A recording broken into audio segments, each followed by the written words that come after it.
Creation itself was asleep, and evil had taken the throne. The earth was bleeding, and heaven remained silent until Vishnu opened his eyes. I will descend myself, and the burden that this earth carries, I will lift it. That earth, where he had promised to descend, was Mathura, and that time was now. That same night, a city prepared for celebration. Deep within the palace of Mathura, King Kans sat with his closest ministers, overseeing the final preparations of his sister Devaki's wedding. Then, a sage arrived, unannounced. Narayan, Narayan. It was Narad Muni, the sage who walked freely between kings and gods. Kans welcomed him with courtesy, but even kings become uneasy when saints arrive uninvited. Good evening to you. The night is late. Truth has no hour. Tomorrow is an auspicious day, which is why today was the right time to come. State your purpose, sage. Devaki's 8th child will determine your end.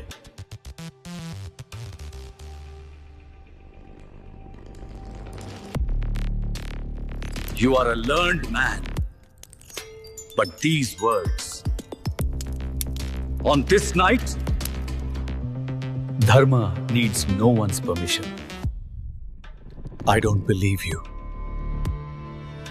But as Narad disappeared into the darkness, he left behind one final word. The 8th. Kans' face hardened with rage. Calling his ministers closer, he thundered. Everyone, there must be no shortcoming in tomorrow's preparations. And he went to his chambers. That night, Mathura slept, but Kans did not. Of all the cities upon the earth, the gods chose this one, Mathura. But the question was, why? Mathura, a city of ancient temples, of sacred flames that had been burning bright for years, and of the Yamuna, carrying prayers older than kings themselves. For generations, the Bhoj kings had preserved it, not through fear, but certainty, until King Kans. Now beneath the sacred city, fear breathed softly. But not today. Today Mathura was celebrating. It was Devaki's wedding. Before sunrise, the lotus ponds had already awakened. Temple bells drifted through the morning mist. Silk banners danced all around. Flowers covered every doorway. Today Mathura had forgotten its fear. It spoke of only one man, Aryashreshth Vasudev, a son of the Yadav clan, one of the oldest warrior bloodlines of Aryavad. A man whose word carried the weight of law. Quiet, steady, unshaken. Today he came not as a warrior, but as Devaki's groom.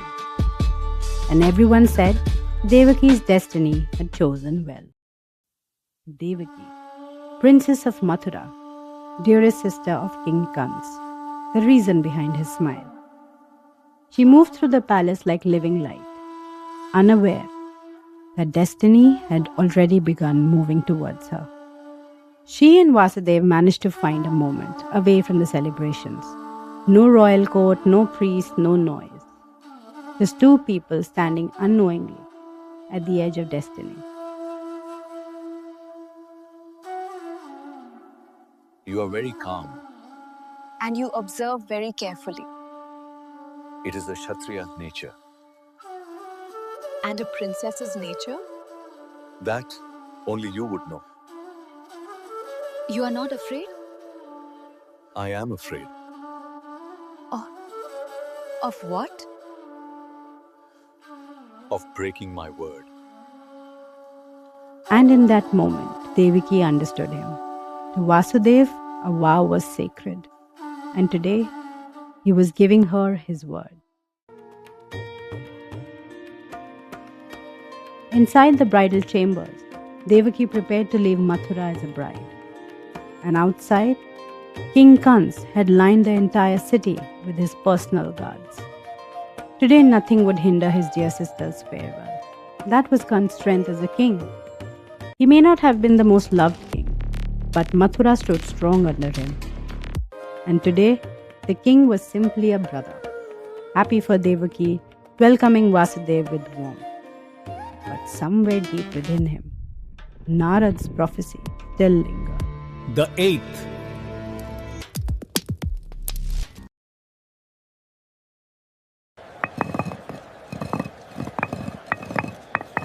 Look at them stringing gold banners on the gates. A beautiful wedding. Vasudeva brings 30,000 Yadava horses to our flanks. No one will dare cross the river now. Because of the marriage? Or because of the king? Both. Kamsa plays the board better than the old sages. People whisper about how he took the crown. They call it cruel. Let them. But look at the borders. Under Ugrasena, the Magadha raiders were burning our fields. But Kamsa put on the heavy armor. He is hard stone, yes. But he is the stone holding this roof over our heads. He acts the proud brother today. He loves her, true. She is the only soft thing he has left. But don't mistake his smile for weakness. If anyone disrupts this wedding procession today, they won't make it to the cells. Kamsa will see to their end before the sun sets.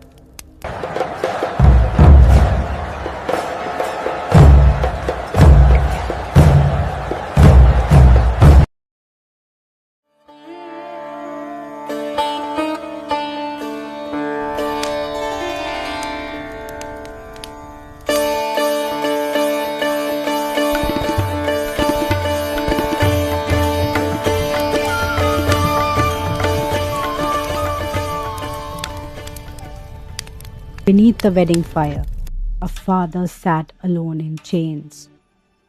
Ugrasen, the king who had once ruled Mathura, imprisoned by his own son, who sat upon his throne. Above him, his dynasty celebrated, and below it, he remained forgotten. Only the music reached him now.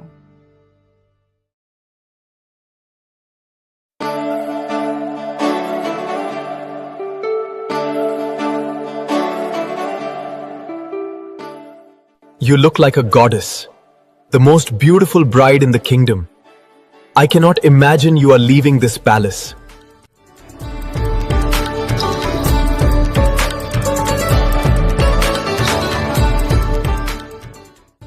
I am always going to be there for you. If you ever face any trouble, you send a word, just word, and I will come. As long as your shadow stands over me, I have nothing to fear. She is the only thing in this world I have never been able to convince by force. I am trusting you with her. On my Kshatriya Dharma, on the honor of every Yadava who has ever drawn breath, she will know no grief that I can prevent.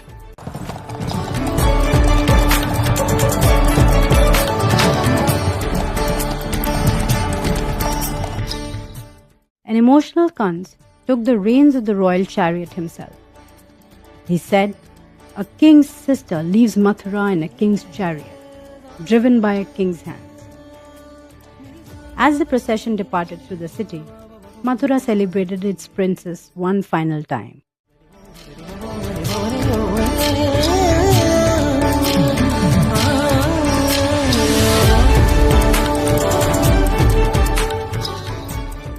Before destiny revealed itself.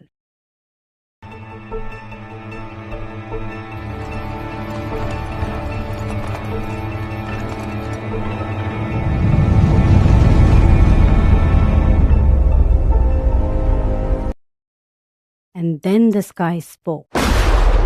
Kans, the sister you carry with such pride, her eighth child will become the cause of your death. And for the first time in his life, Kans was afraid.